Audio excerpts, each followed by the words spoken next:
beings with no benefits to speak of. This, however, cannot be further from the truth, as today they are the best when it comes to trade and logistics. To understand how they become a dominant force in the intergalactic trade and shipping industry, one must look further into their conflicts and past their destructive weapons. An ancient human commander once said, "An army marches on its stomach," meaning that an army can only functions well when they're fed well. This has been true throughout their history. Greatest empire and armies were built through logistics, and they fell from the lack of it. All of that conflicts have forged them into the logistical masters they are today. In the industry of trade and shipping, a company needs to have some humans managing and running things here and there. Their cradle being a death world forces them to be resourceful and therefore efficient, using the least amount of resources needed to do a task instead of pouring less required resources that can be used elsewhere or other tasks. A common saying among shipping company owners is, "If you want it fast, go for Zephalids. If you want it big, go for Varkin. If you want it cheap, go for Arden. And if you want it efficient, go for humans." A statement that is proven and are the guideline for new shipping companies to follow. Having some human ships in their fleet is a financial edge none could shy away from. However, human ships alone is not the most efficient thing companies could muster. Having human crews also play a role in the efficiency of how one's company is running. For example, the Varkin-owned Supernova Shipping Company have their largest ships, such as the Blue Star, Neutron Carrier, and Grand Bull, entirely manned by humans. The first year they does this, their report on their maintenance and repair expenditure went down by 7% across all of their 100-strong fleet, and their fuel expenditure went down by 9%. Supernova Shipping Company also gained more profit by employing humans. Them being from a death world means their needs are lesser than those from less deadly worlds, such as the Zephalids and the amphibian Varazian. This made their accommodations and energy consumption lesser. And if one's company is good enough in looking for crews, they could land themselves the best of both worlds. Good performance on board and less wages. In terms of wages, humans usually asks for the average amount of wages for manning a ship, but for some countries where they came from, their pay could be as low as 20% from the standard amount paid for crews from other species, while most species could be paid 100 to 600 talents per day. Humans' crew can be paid from 90 to 570 talents per day, and that amount is usually enough to keep them happy. Those who wants to have human crews on board their fleet must heed this warning. There very quickly gets bored if there is nothing they can do, which is the majority of the time on board a moving ship. Therefore, it is a must for companies to put as much entertainment items and apparatus on board to keep them busy. Human food is also a matter worth discussing.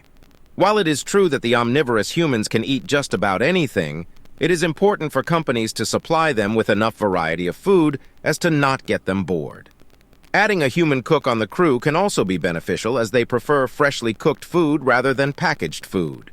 They usually eat 2 or 3 times per day, and therefore companies must supply the ship at least double that of ships crewed by different species.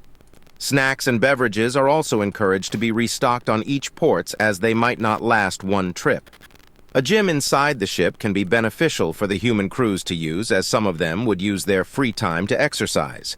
The lack of gym might forces them to use their own private quarter or run around the cargo bay area. While running around the cargo bay is not prohibited, this might clash with the patrol routes of the guards. Hiring human guards is recommended for companies' fleet, as they're stronger and faster than most species due to their upbringing in a death world. This, however, would come at the price of more human accommodations. Humans are a bit of a demanding being, but their benefits for a company cannot be understated. Many young companies have prospered from having humans manning their fleet, and many more will come as the intergalactic trades grow and demands for goods and people to be moved around increases. I was but a boy when the Hearn found us, sailing that massive ship down into the plains around our farm on angelic wings of blue energy. Why they chose to uplift us grown, I don't know. We hadn't even finished fully unifying our society yet, much less achieved our first space flight. In but a few years, we went from a fractured agrarian society to a mostly unified galactic backwater. And with their jobs done, the Hearn packed up and left us to puzzle out how to progress. Grown society was still reeling, our culture still in shock. We had no idea what to do. The Hearn were halfway across the galaxy from us. We could barely even contact them. We had gone from starting to learn about gravity and the forces of the universe to splitting atoms before I entered my second year of school. We weren't prepared for this. But then, another race came. Humans. Twice as big as us, and almost 4 times as heavy, they had settled the system next to us and sent a transport ship over to trade resources for excess food.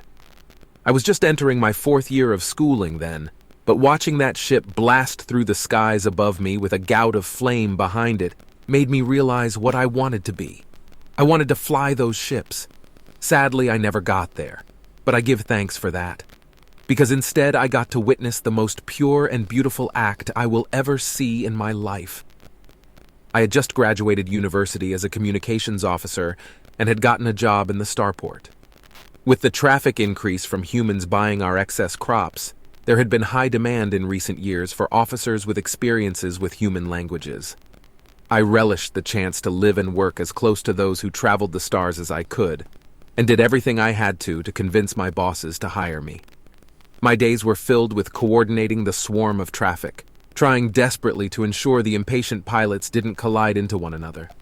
At nights, I would sit in the port bar and listen to old men tell stories of distant planets, even though I was convinced they were making half of it up to impress me. Humans dominated our ports, and when human leaders came to visit, they came both as dignitaries and, they said, as friends. Friends, such a nebulous concept. To some species, it just means someone you like. Others, it means someone you care for. The Grown thought of our friends as people you joke about with and spend time with when lonely. But humans tended to keep to their own kind. They filled our trade logs and bought every scrap of food they could from us, but never seemed to engage with us as we would with our own friends. But then the war came. We were far from the front, but it filled our screens and touched our lives. Captains long past their prime, who had only ever flown cargo ships, disappeared into the haze of politics and explosions that was the conflict, their stories lost to eternity.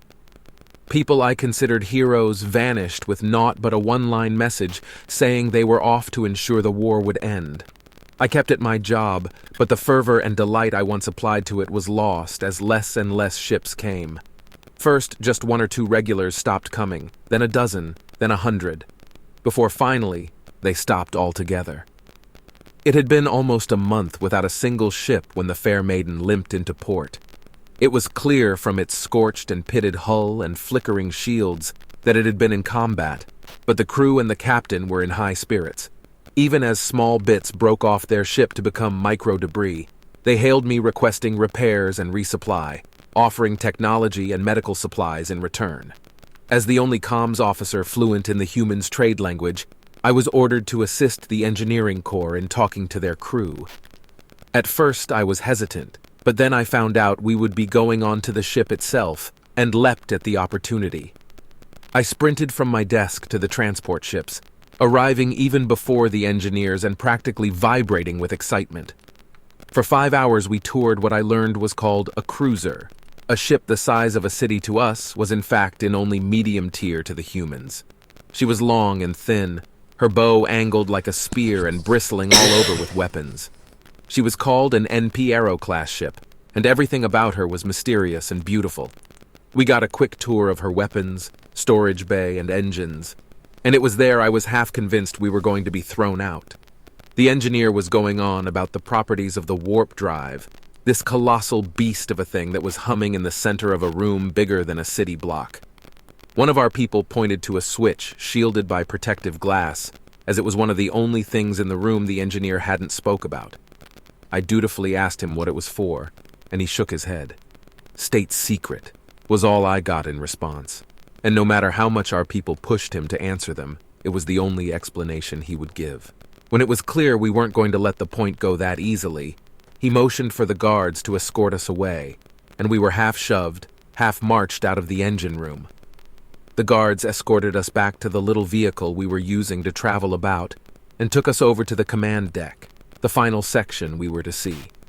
It was beautiful, pure white, and busy with dozens of people all keeping track of so many tasks, my mind still boggles how half the information was understood.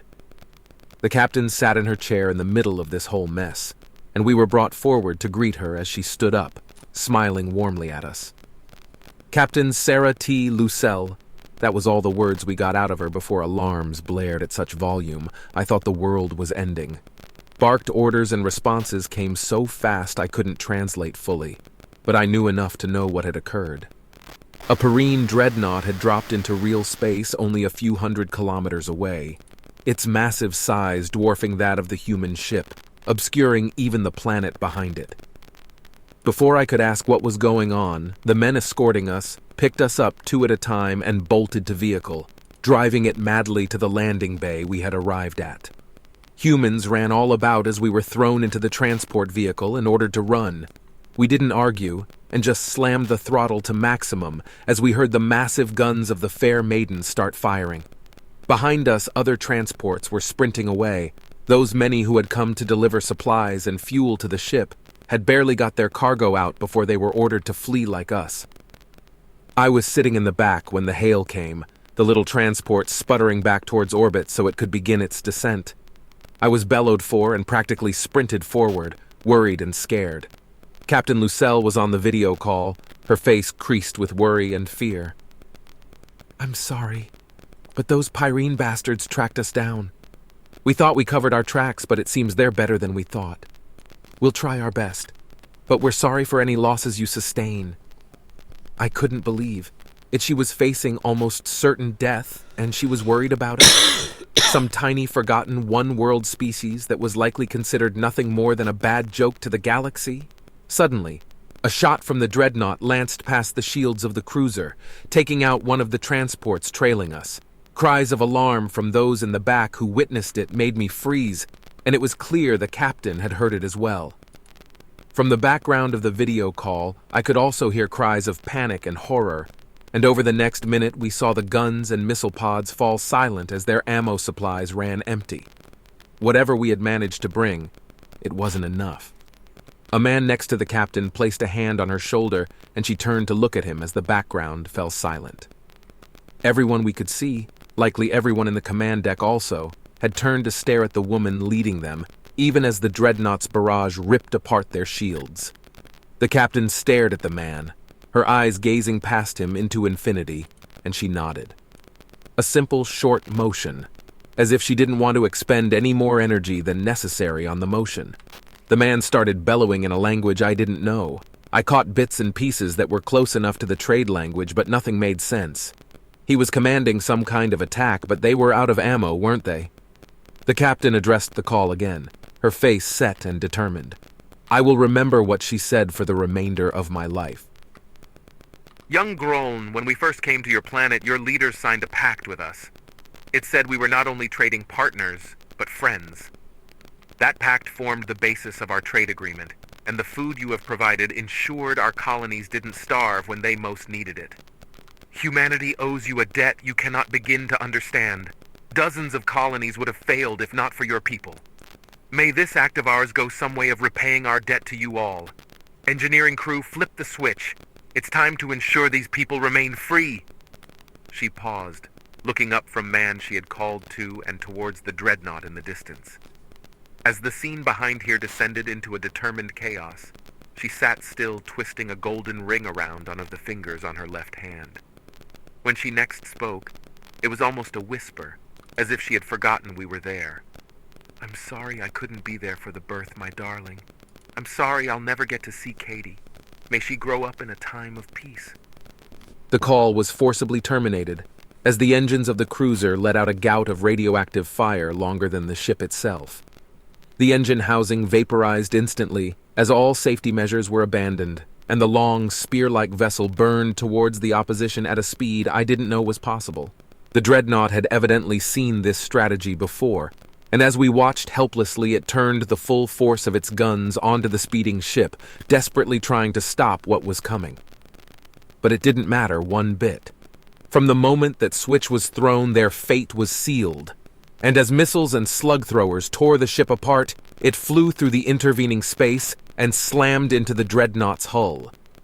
The spear-like bow did what it was designed to do, penetrating deep into the bigger ship, tearing as far into the internal structure as it could. It was like an arrow sticking out of a Trahel's side, and we watched in horror as we assumed that was all it had left to give, but we were foolish to assume it was over. As the dreadnought began turning its hull to face our capital, the Fair Maiden detonated with the force of a sun and engulfed the Perrine ship in nuclear fire. Its payload shredded that ship to atoms. Nothing was left of either vessel but a few errant bits of slag burned beyond all recognition. 3 hours later, a fleet of human ships arrived.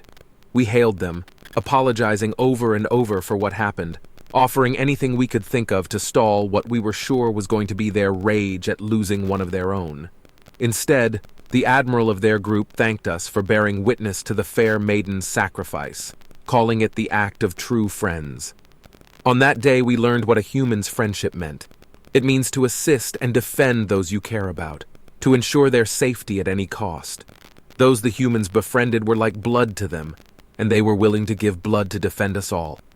2,486 souls viewed the Groan as friends, and all gave their lives to ensure I can stand here today. Members of the Presidium, words will never suffice to explain the debt we owe you, the gratitude we feel. Though your colonies are no longer in need of our harvests, you never withdrew your friendship.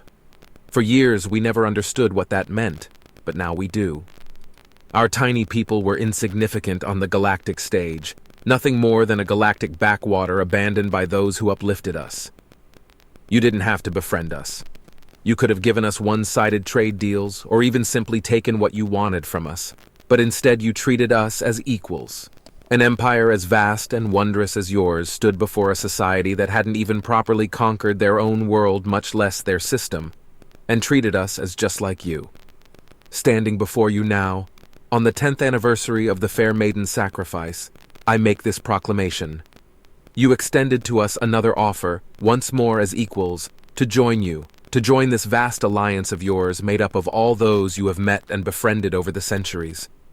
We are humbled before your offer, and accept without hesitation. The Groan will join the human alliance, join this group of friends, and may our friendship last until universe itself collapses back into nothingness. Prime Minister Tarun Lakuta, speaking to members of the Presidium in Lucelle Park on the 24th of May, 2248, on their homeworld of Grawl. The video shows him standing in front of a statue of the Fair Maiden. Underneath sits a simple bronze plaque with the names of all the crew members who sacrificed their lives to protect Grawl engraved upon it. The inscription underneath them reads, "For so long as eternity lasts, we will remember your sacrifice." I know this account isn't well written, may contain misspellings, and will likely never be released outside of private media nets, but you'll forgive me.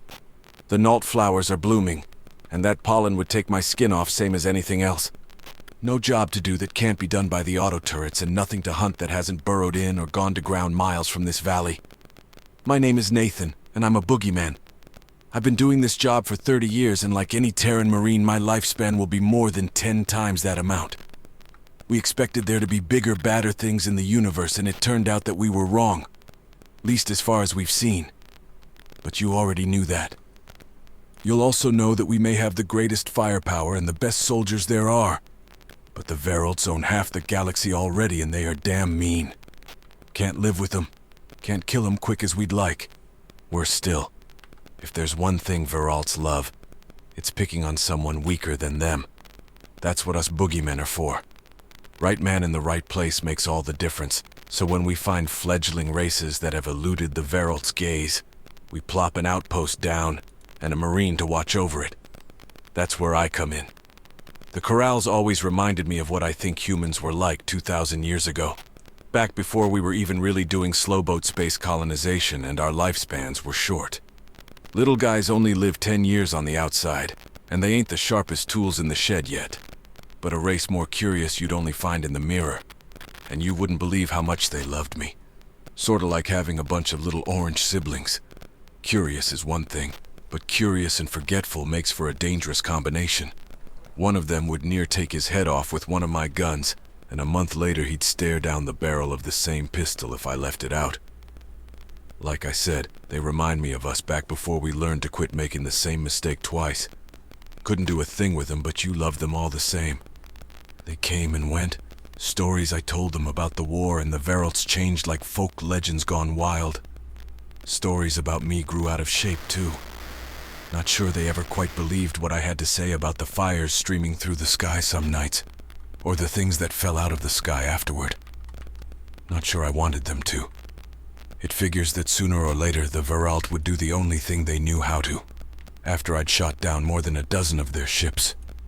They sent a plague ship, a weapon meant to kill whole worlds, just to murder me and a bunch of tiny orange innocents that had never done nothing to nobody. I shot it down, same as the others, and a boogeyman's trained for a lot of things. Cleaning up a plague ship isn't one of them. Maybe they knew that. Now everyone knows a boogeyman does without support. No supply lines, just a man, a mission, and enough firepower to convince the odd Veralt that there's actually a human base on this rock. Truth of the matter is, I'm so far ahead of my supply lines that I'm all the Corral have. Veralt make landfall alive. Instead of a kill team being dispatched, I go on a hunt. There's a bad harvest. I dish out some Nutrigoo. The plague ship didn't get a chance for atmospheric dispersal, but its contents are just as deadly now that they've hit the ground, and that nanoplague's going to stay that way for most of my life. So I did what I could. I burnt the foliage away from the wreckage, patched holes in the ship, salted the soil, and erected defenses around it. If my hab was meant to be moved, I'd have parked it right on top of the damn thing to keep an eye on it.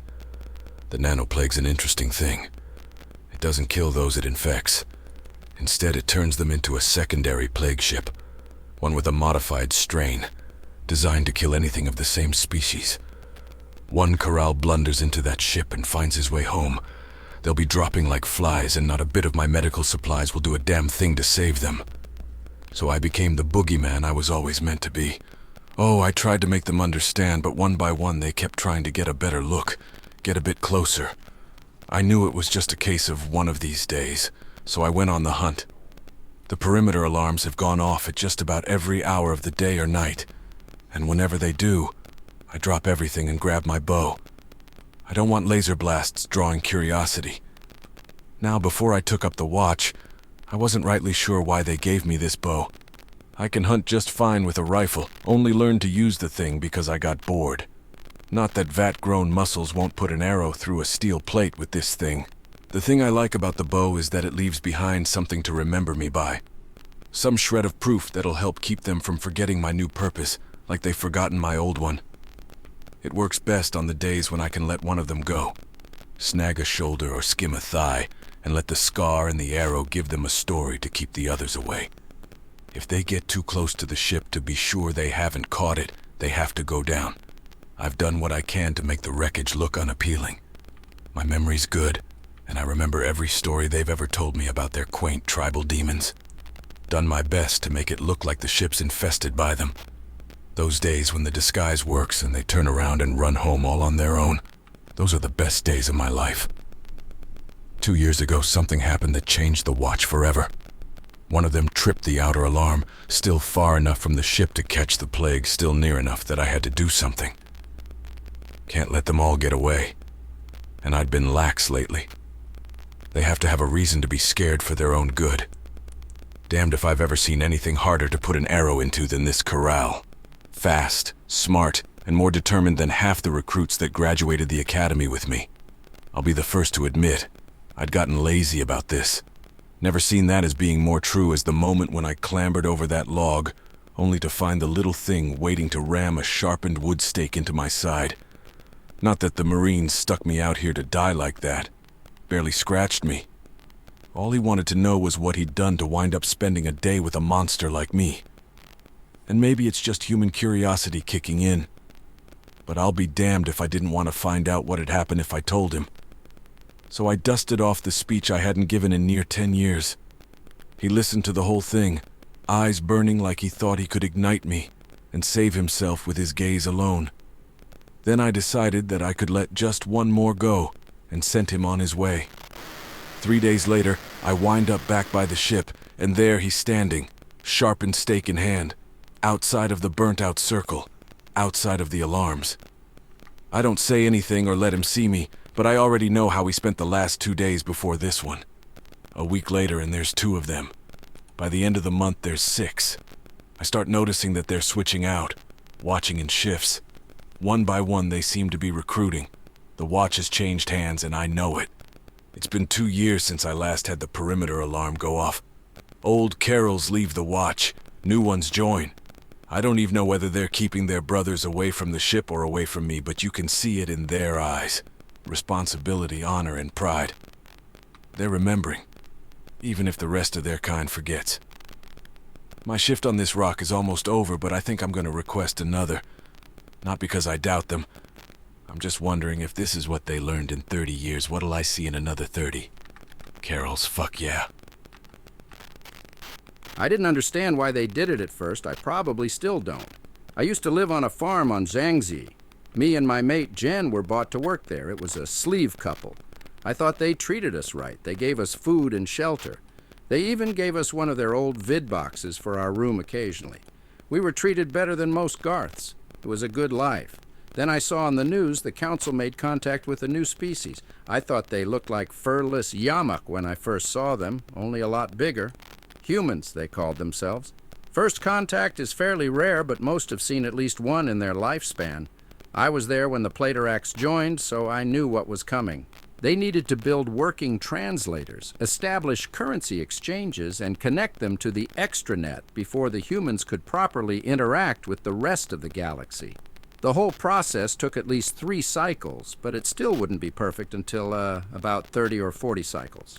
Anyway, the strange things didn't start happening until 4 cycles later when the first human world was connected to the extranet. I was lying down on my bed with Jen tending to my body.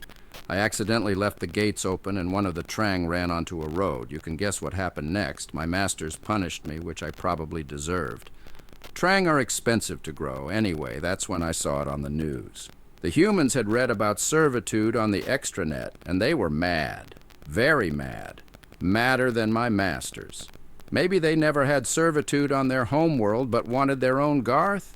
Well, it's a bit self-entitled to expect people to give them Garths. They started shouting at the council meetings. Hundreds of humans traveled to the capital and angry about something. At the time, I thought they were being ungrateful. The council had opened up to them, and they spit in the council's face. It was strange. Things started escalating after that. The humans began threatening violence. I still didn't understand why they didn't just buy Garths. The council shrugged, of course. I mean, these humans couldn't beat the masters.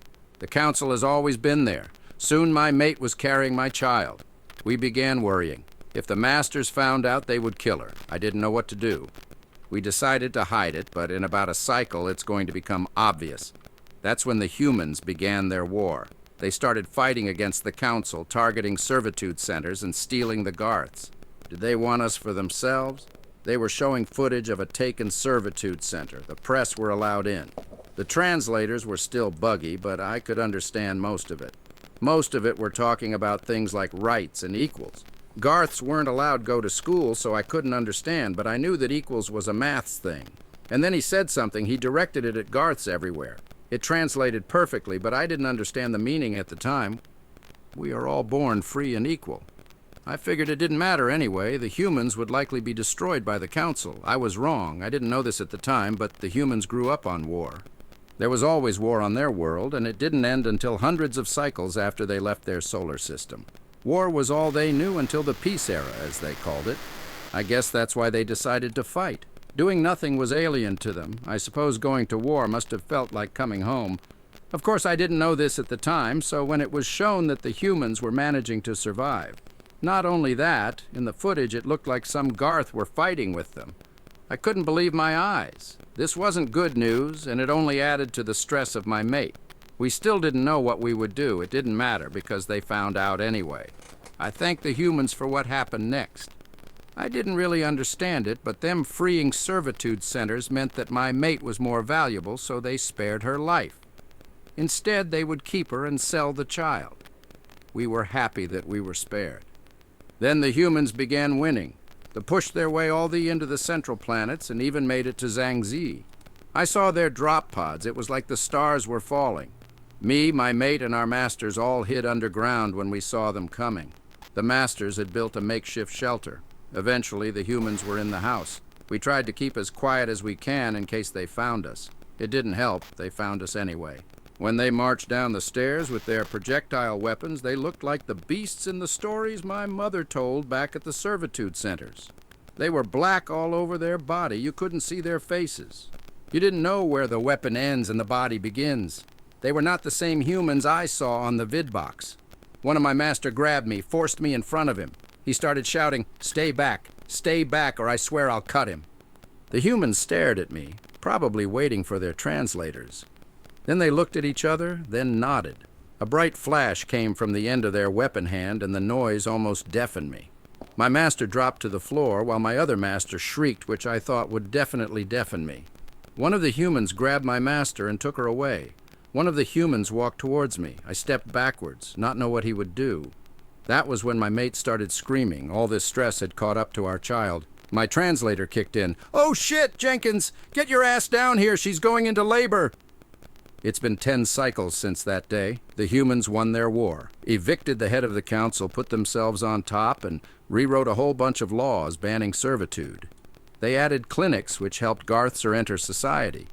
Taught me how to do maths, which was very useful, among other things. I get paid for my work now, and I can use it to buy nice things for my mate.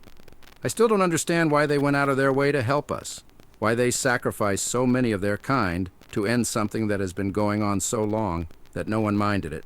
But after watching my daughter go for her first day of school, I think I'm coming close to understanding. Forged. Human ambassador Eben Krast carefully ascended the steps towards the dais, trusting to his stick and his memory to guide him. 40 years had passed, but although his sight had been cruelly taken from him, every facet of the hallway was etched keenly into his mind. It had, after all, been the last thing he had ever looked upon before his vision, and his life had been plunged into darkness. He clenched the stick with white-knuckled strength, using it to make his way up the steps onto the platform where he knew they would be watching his struggles with sadistic pleasure. The suffering of lesser species had always amused the Forged. Eben stumbled as he struggled to maintain balance on stumped feet. His toes had blackened, withered, and died from the frostbite he had acquired hauling goods through the tundras of those forged in the ice. He wheezed through lungs scarred from the impure air of the factories of those forged in the void. His good hand continued to grip the stick firmly, the other flapped uselessly at his side, a punishment delivered by an overseer of those forged in the sand for the crime of succumbing to the blistering heat of their deserts. With each step, the dull ache of 1,000 old wounds reminded him of the lifetime he had spent in their servitude, performing the tasks their biology prevented them from. He had been whipped and flayed, beaten and starved, but he had never broken. Instead, his will and defiance had grown stronger. His body had been battered and ruined, but his mind and resolve were as of steel. He limped steadily upwards, the memories continuing to savage his mind. Humanity, a species that could survive, albeit with difficulty, in any environment, had been unheard of for the Forged. Trapped on their home planets by the confines of their own biology, the discovery of humanity had represented an extraordinary opportunity for expansion and wealth for the 3 allied races. He had been the first to meet them. He had stood before them in this very chamber, filled with hope for a burgeoning relationship. They had crushed his hope as quickly as they had crushed Albion's meager defenses, and the entire planet had been set to slavery. He reached the top step. The ground flattened, and his stick clattered against a rail, letting him know that he had arrived on the platform where he had excitedly, hopefully addressed them so many years before. The same spot where his eyes had been put out. He could picture them leering down at him from their balconies. Each species representative would be lounging in the custom habitat they so desperately needed for their survival. "Speak quickly, human," an arrogant voice blasted through speakers. "We tire of your hobbling. The Council has matters to discuss that are far more important than the entreaties of chattel. You will be allowed 2 of your minutes to address the Council." Anger flushed through Eben, steadying his nerves. His was the voice of millions. He gazed up towards the voice with milky eyes and began to speak, softly. For most of my lifetime, humanity has toiled under the heel of the Forged. Where you are confined to the boundaries of your evolution, we have been forced to work in your place. We toil for you where you cannot or will not. The labors of our species have made you fat, whilst human children fight and die for your scraps. Our adaptability, once our strength, has become our shackle. His anger grew, strengthening his voice. The hand clasping his stick shook with rage and adrenaline. For millennia, we dreamt of meeting others to share the universe with. We sought you out and offered you our strength so that we might all share in its bounty. But your greed and decadence caused you to reach out and snatch what we would have offered freely. He heard what passed for laughter amongst the three species, and an amused voice spoke. We took that which you could not defend. Our ancestors were forged by the brutality of our homeworlds. Your home, Albion, was a garden paradise. It is the right of the strong to take from the weak. You should be thankful to us. One day you may be strengthened by the hardships we force you to endure.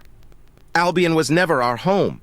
You mistook humbleness for frailty. We were too few to resist you, but we have kept ourselves busy.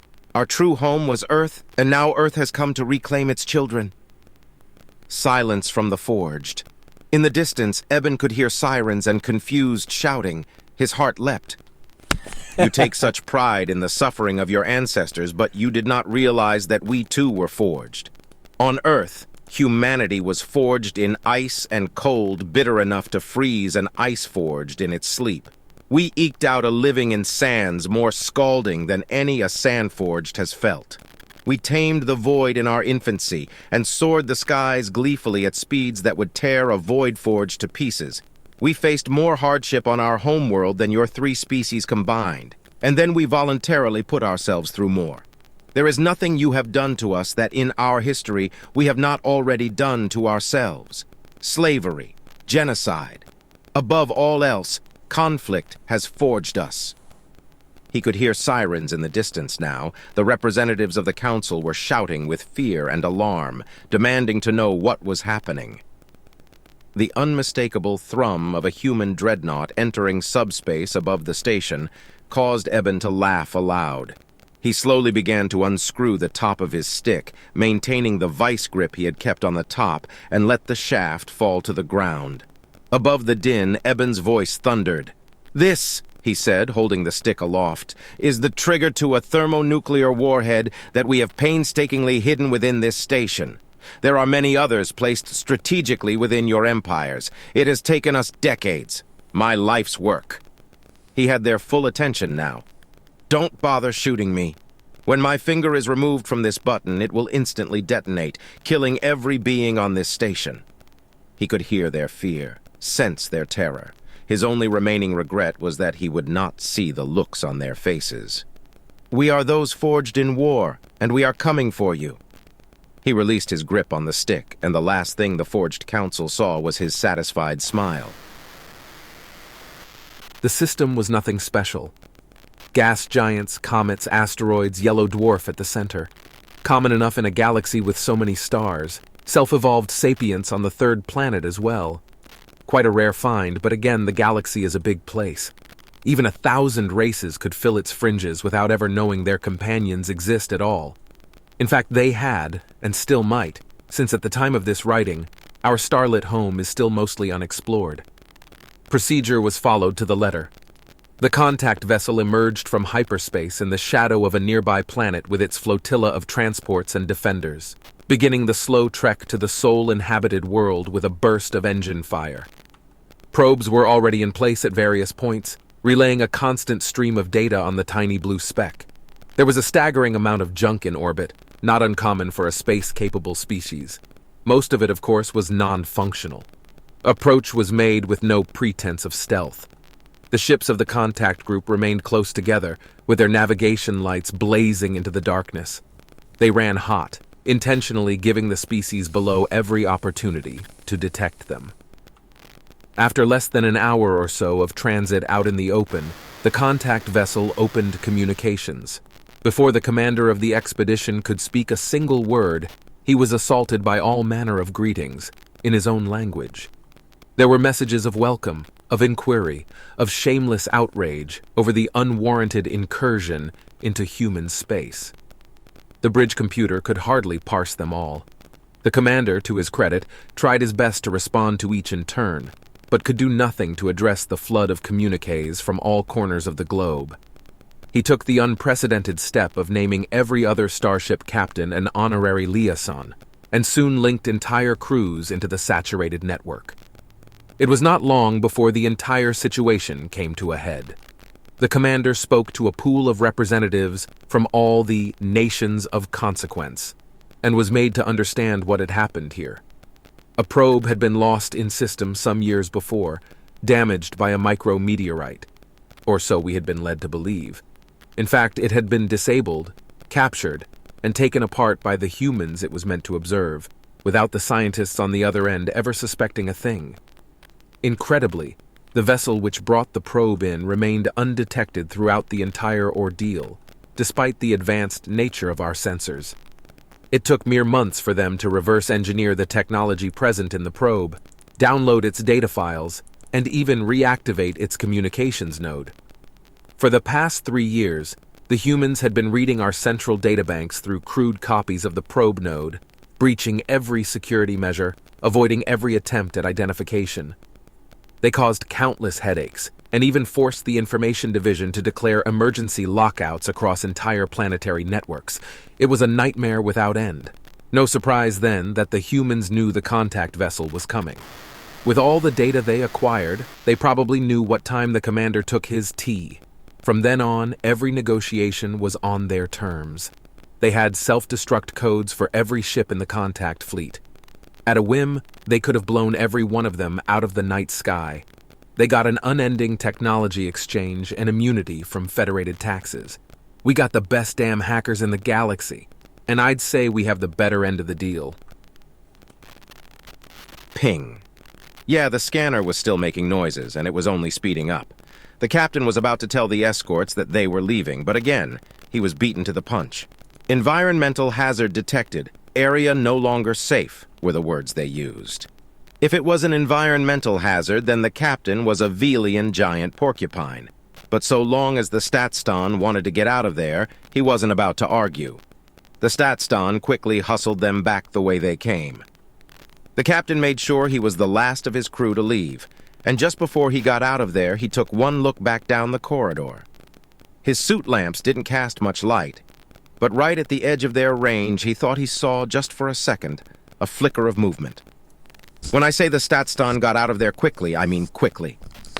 Some of them were still loping along the ground, but a lot of them had slung their tools on their backs and were swinging from the ceiling holds.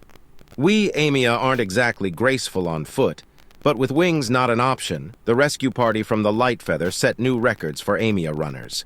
One of the engineers panicked and tried to use his suit jets, which are what the suits are designed for, but not in a confined space.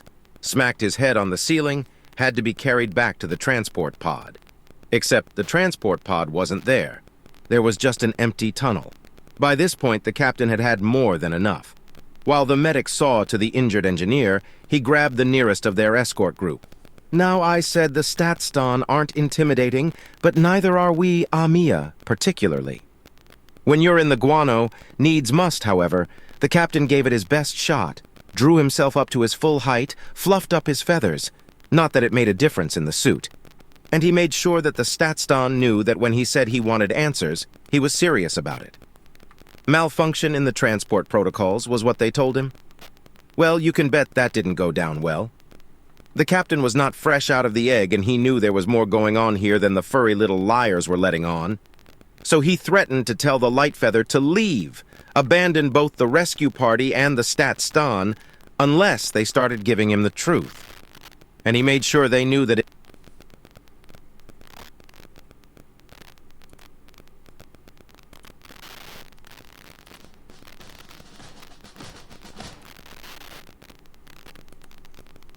You seem to be under the misconception about what I am, what I do.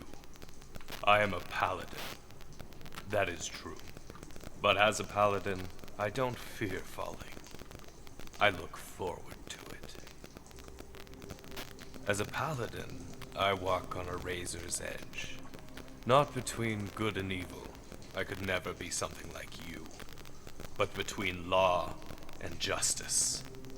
The law I follow doesn't permit me to harm you, but I would be justified in anything I did to you in order to save innocent lives. Anything! You don't know what it is to be like me. You don't know the pain of having to store all your anger, all your fury, all your sense of justice, and hold it inside you, all day, every day for the rest of your life. Doing the right thing doesn't mean I get to stop all evil. I just get to trim it when it becomes overgrown. The path I walk is not about vengeance or what's right. It's about moderation in the face of power, restraint and compassion for scum like you. That's why paladins don't fear falling. We don't spend all day looking for ways to prevent ourselves from doing evil and giving into the darkness. We actively seek it out. Every time we face evil, we ask ourselves, is this the threat I'm gonna give it all up for? Is this what I'm going to give up my ability to help others in the future in order to bring it down now? Is this the evil that I am willing to forsake my God and my power to stop? What you should be asking yourself now, what you really need to be thinking about, is what I'm doing something that will make this guy want to fall? Because you should know that once I fall, all those rules which protect you from me are gone. No longer will I be able to be stopped by you, or my order, or by my God. If I give everything, and I mean everything, I will never stop. If you escape me today, I will hunt you down and grab you and drag you into the pits of hell myself. Even if it means that I have to invoke the wrath of every demon in creation, just so they throw open a pit and drag me down where I stand. Because when they drag me down, I will damned be sure that my fists are wrapped firmly around your ankles, and you go down with me. I want you to listen to me now. I mean really listen. Because hell truly hath no fury like a paladin scorned.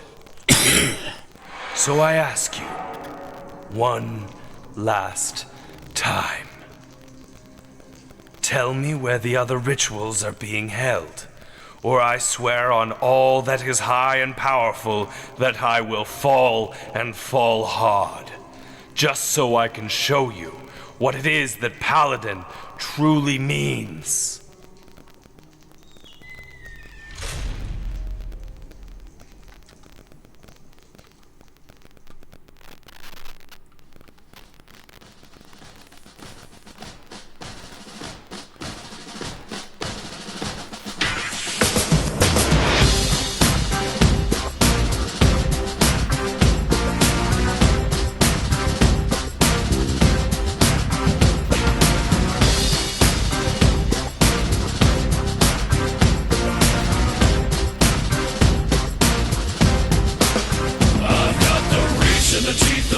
machine with a need to bleed you when the light goes green. Best believe I'm in the zone to be. From a yin to my yang to Z.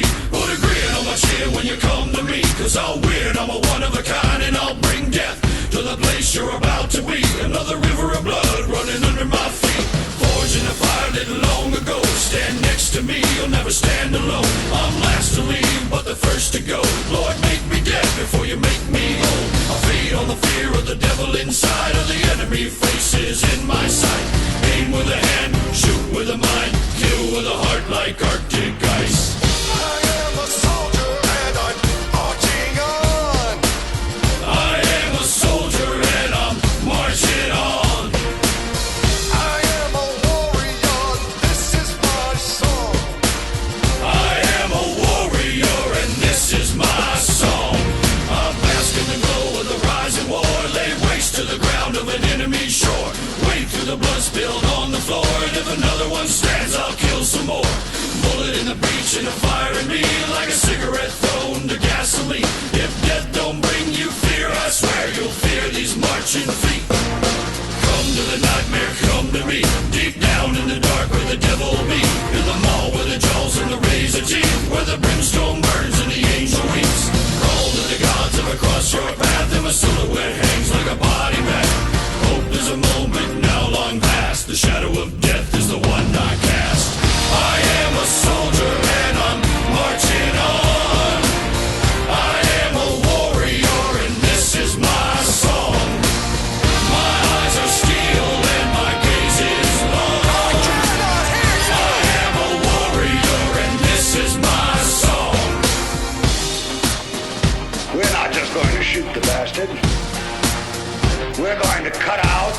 murder those lousy bastards by the bushel. Now I live lean and I mean to inflict the grief, and the least of me is still out of your reach. The killing machine's gonna do the deed until the river runs dry and my last breath leaves.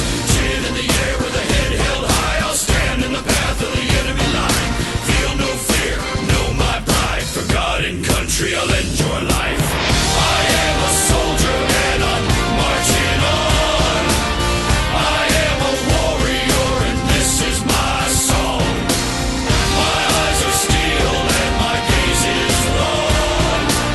I am a warrior and this is my song. All right, now you sons of bitches, you know how I feel.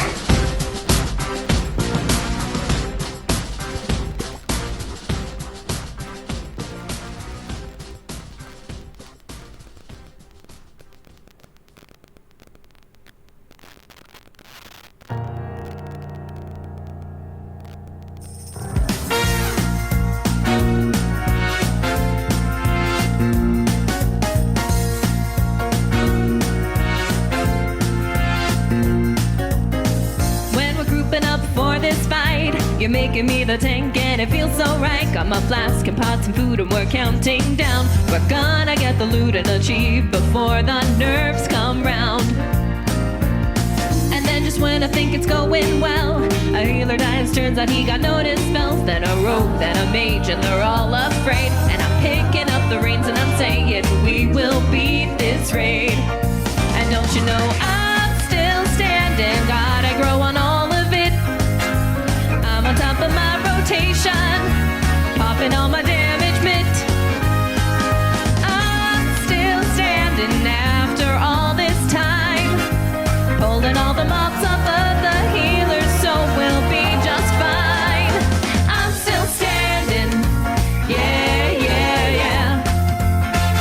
I'm still standing, yeah, yeah, yeah. Now the leader's calling for a wipe. This was supposed to be the last pull of the night. Got threatened CDs and we've come this far. I know that we can make it and I'll show 'em why I'm the star.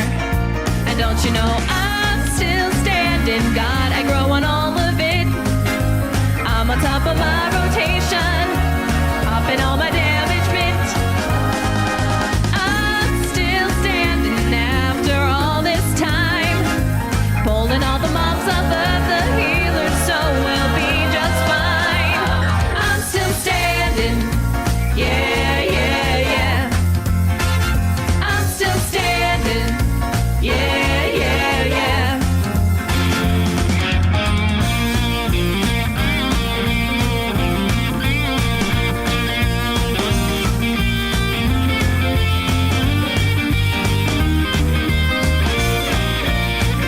And can't you see I'm still standing, not a healer left alive. Everything I've got's on cooldown, but I know I will survive. I'm still standing with the boss at 1%. I can hear my guildies cheering, but I know he's not dead yet. So I'm still standing, yeah, yeah, yeah. So I'm still standing, yeah, yeah, yeah. I'm still standing, yeah, yeah, yeah. I'm still standing, yeah, yeah, yeah. I'll take it. It was sloppy as fuck, but we killed it. So I'll just ask Yax later to help me make. Oh god damn it! Cass!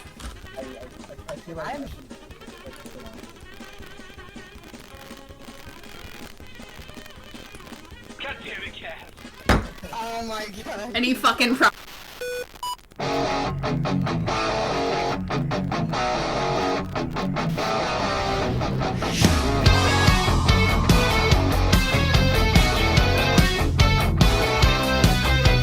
He's a man on a mission in armor of high-tech ammunition, trapped on the edge of an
him. No force will make him give in. When he's backed into the corner of uncertainty, he takes the heat to the next degree. He's more than a hero, believe what you see. He's Iron Man.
He's a man on a mission, in armor of high-tech ammunition, trapped on the edge of an endless game. His teenage life will never be the same. In a dangerous world, he does all he can. He's Iron Man.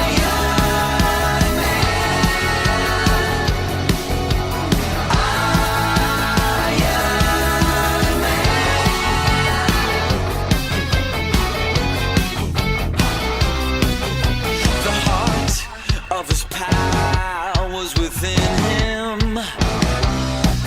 No force will make him give in. When he's backed into the corner of uncertainty, he takes the heat to the next degree. He's more than a hero, believe what you see. He's Iron Man. Iron Man.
powers within him. No force will make him give in. When he's backed into the corner of uncertainty, he takes the heat to the next degree. He's more than a hero, believe what you see. He's Iron Man.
He's a man on a mission, in armor of high-tech ammunition, trapped on the edge of an endless game. His teenage life will never be the same. In a dangerous world, he does all he can. He's Iron Man.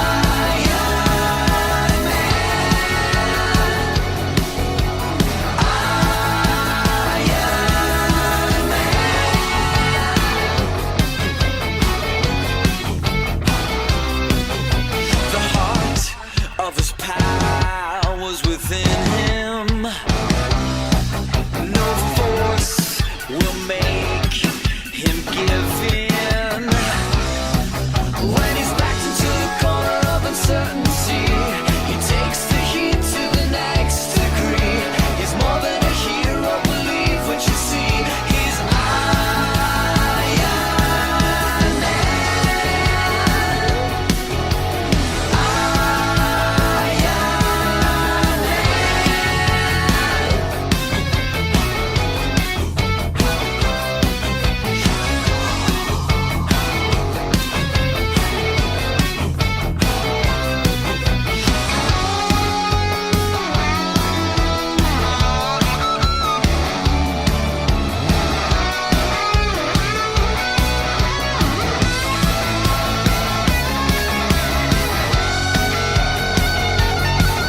He's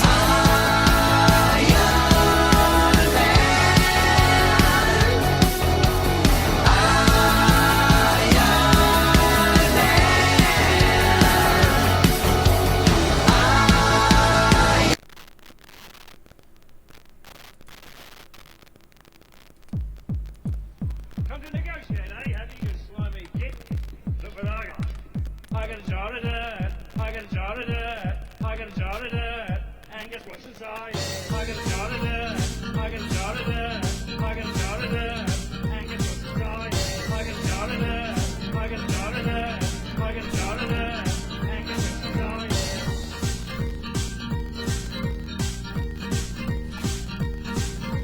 I got a jar of dirt. I got a jar of dirt. I got a jar of dirt. And guess what's inside? I got a jar of dirt. I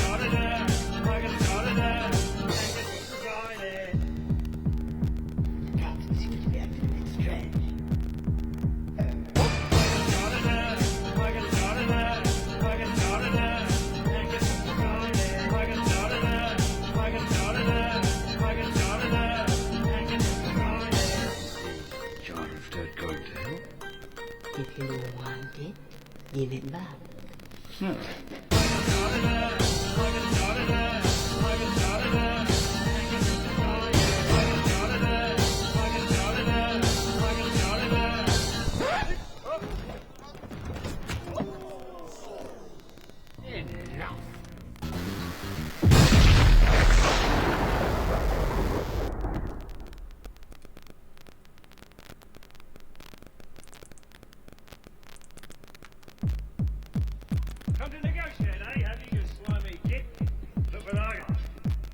jar of dirt. I got a jar of dirt. I got a jar of dirt. And guess what's inside? I got a jar of dirt. I got a jar of dirt. I got a jar of dirt. And guess what's inside? I got a jar of dirt. I got a jar of dirt. I got a jar of dirt. And guess what's inside?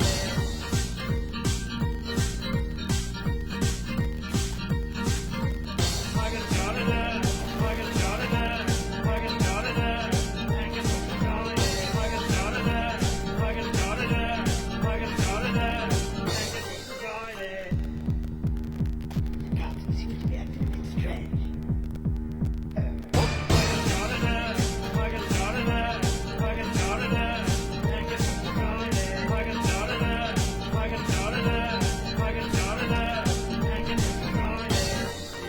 Jar of dirt going to help? If you want it, give it back.